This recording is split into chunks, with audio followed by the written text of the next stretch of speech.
So John Kear, obviously aside from the disappointment of Boxing Day, how was your festive period first of all?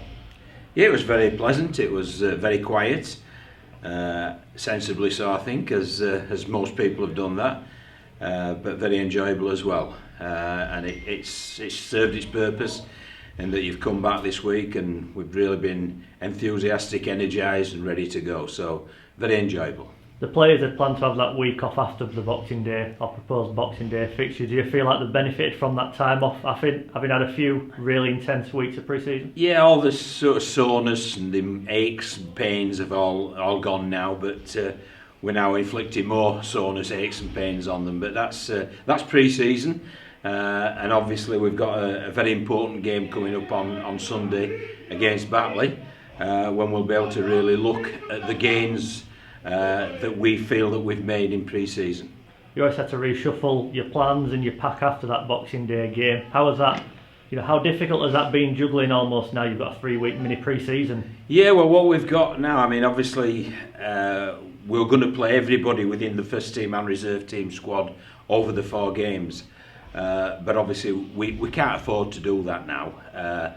It's got to be more structured and scheduled with regard to 3 games with 3 reasonably strong teams out building up to Dewsbury. So that's what we'll be doing, and people will realise that when they see the squad that's announced and the 22 players that run out on the weekend. Batley will be making the first run out of this sort of pre-season schedule. It's a bit of an unknown entity for both teams with a lot of new faces. How do you assess Sunday's game? Yeah, I think there's new faces. Inevitably, with the current situation with COVID, both sides will have had players who've had the virus or who've had to isolate, so who've missed part of the training. But that's life.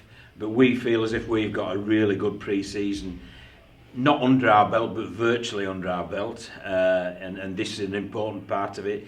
I know full well Batley, they're a hard-working club with hard-working people who are involved there, so I know they'll be prepared and they'll have certain aims and objectives that they want to achieve in this game, and we're similarly so. So I just expect a very competitive game, and one that will be really interesting to see different combinations, how well we're all conditioned, and as well to see if our skill is rusty, and if we need to sort of polish that up a little.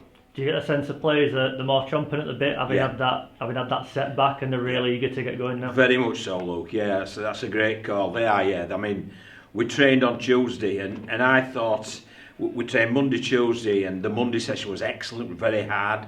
But I thought the Tuesday one perhaps would have a dip, but no, there was a great intensity and focus, and I was really pleased because a lot of the structures, systems, skill work that we'd done in the before Christmas seemed to be predominant in there. So it was very, very pleasing indeed, was Tuesday's session. So obviously we just need another good one Thursday, another good one Saturday, and then we'll then be ready to rock and roll on Sunday with, as I say, 22 players playing. So you're pleased with how pre-season has gone up to now, aside from obviously Boxing Day, everything's gone quite well?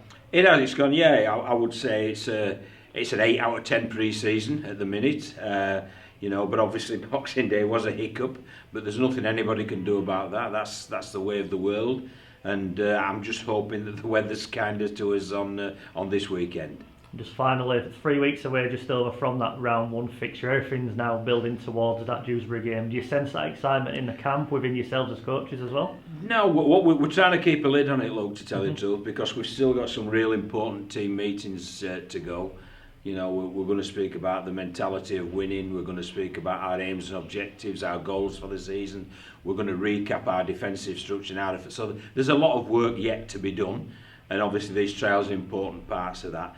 I hope the sense of excitement and anticipation is there after the Leeds game, because that needs to be a real exciting week for us, but a real focused and intense week as well. And just to touch upon the reserves you mentioned earlier, they will get a chance to play some of those young kids against Midlands Hurricanes in February. How much of a benefit will that game be? Being at field, a mix and match team, within that weekend of the league game. Yeah, well, obviously the 21-man squad that's picked for Leigh will obviously be sat down, but anybody else will feature against that Midlands team, and I think it's exciting because it helps us fulfil our promise to the younger players in that they're going to get a trial game to show their wares, but also the week after that Midlands game, it's the start of the reserves competition, and we're starting with St Helens away, so they'll need a sort of collision or two before they come up against obviously what's I feel is the best club at the minute within Super League and within the English game. Mark Dunning will be taking the reins of the reserves next year, so or this year even. We're in 2022 now, so a good opportunity for Mark, and obviously he's a trusted, ally. It is very much so, yeah, and obviously, he's a very, very good coach. He's developed greatly over the past few years, and I'm looking forward to see the input that he can have with these young players as well. Helping them transition from academy or fringe players into hopefully first team players, and if he does that, he'll have done a great job. We saw like Billy Jowett, Brad Hoke a couple of years ago for the reserves, who've gone on to become, really established first team players. We're hoping for that same knock-on effect over the next couple of years. Very much so, yeah, and there are some good young kids there, and as I say, that's you have to play pathways in order for players to progress, because ultimately the only team that does matter is the first team, and that's the idea of having scholarships, academies, reserves, etc., is that you have that pathway developing into the first team. And should we have a more than competent first team with new young homegrown players coming through, the structure's doing its job.